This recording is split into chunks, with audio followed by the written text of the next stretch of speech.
Hello students. इससे पहले की वीडियो में हमने सुकराती विधि का अर्थ और उसकी कार्यप्रणाली को समझा था। आज हम सुकराती विधि के सिद्धांतों को समझेंगे। इस विधि के अनुसार बालक को जो भी नया ज्ञान प्रदान किया जाए वह उसके पूर्व ज्ञान पर आधारित होना चाहिए।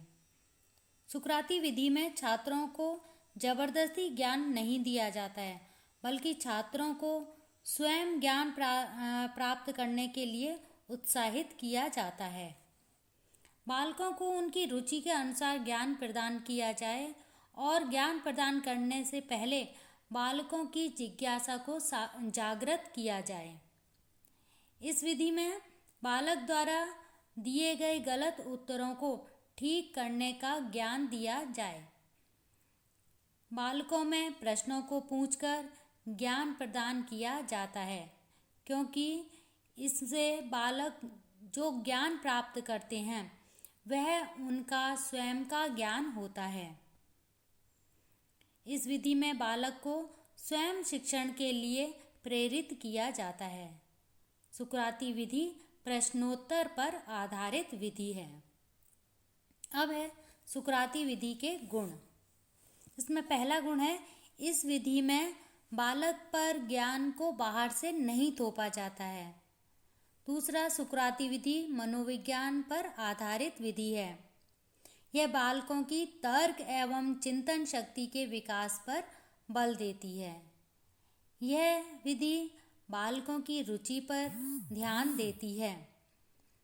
यह अनुकरण विधि का विरोध करती है। यह बालक के ऊपर ज्ञान को लादती नहीं है, बल्कि उन्हें स्वयं ज्ञान प्राप्त करने के लिए प्रेरित करती है। इसमें बालक को स्वशिक्षण की ओर अग्रसित किया जाता है। यह विधि छात्रों को स्व अनुभव, परीक्षण और निरीक्षण के द्वारा ज्ञान प्राप्त करने के लिए उत्साहित करती है। यह छात्रों और शिक्षक के बीच घनिष्ठ संबंध स्थापित करती है। यह विधि आँख मूंदकर पुस्तकों को रटने की विधि का विरोध करती है। और इसमें सबसे मुख्य बात यह है कि इसमें छात्र सदैव सक्रिय रहता है। इस विधि में गुण होने के साथ साथ इस विधि के कुछ दोष भी हैं, जो इस प्रकार हैं कि इस विधि का अधिक प्रयोग करने से बालक प्रश्नों में उलझ जाता है। प्रश्नों में कभी कभी अधिक समय लग जाता है और छात्र इधर उधर ध्यान बटा लेता है। प्रत्येक विषय के लिए यह उपयोगी नहीं है। इस विधि के द्वारा किसी भी विषय का पर्याप्त ज्ञान नहीं कराया जा सकता है। बालक को नया ज्ञान बताना ही पड़ता है, अतः प्रश्न पूछने मात्र से काम नहीं चल सकता है।